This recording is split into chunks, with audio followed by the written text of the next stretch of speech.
Need to turn a ChatGPT conversation into a clean Markdown file? In this quick tutorial, I'll show you the easiest ChatGPT to Markdown workflow. Let's get started right away.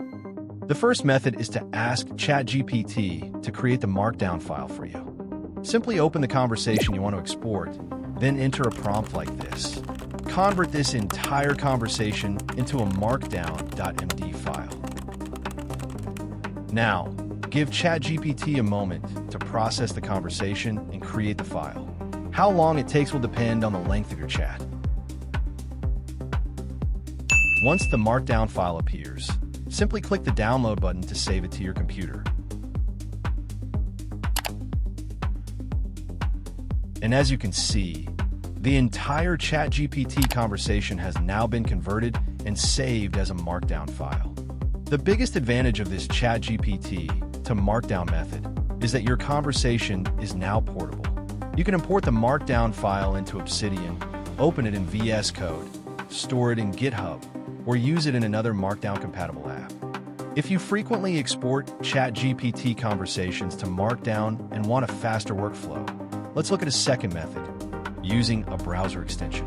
First, visit the Chrome Web Store. Search for an extension that exports ChatGPT chats to Markdown. I recommend AI Chat Exporter by Background. You can find the download link in the comments section. If you're new to this, simply click Add to Chrome to download the extension for free. After installing, then go back to your ChatGPT conversation and reload the page if necessary.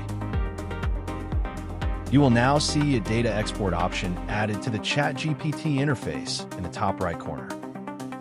At this point, simply click the Export to Markdown button to export the conversation from ChatGPT to Markdown. You can see that the Markdown file is generated very quickly and is correctly formatted. This method can be especially useful if you regularly export multiple ChatGPT conversations. This extension also allows you to select only specific messages to export from the entire conversation. If you want to export from Claude to Markdown instead of ChatGPT, you can watch the video on screen.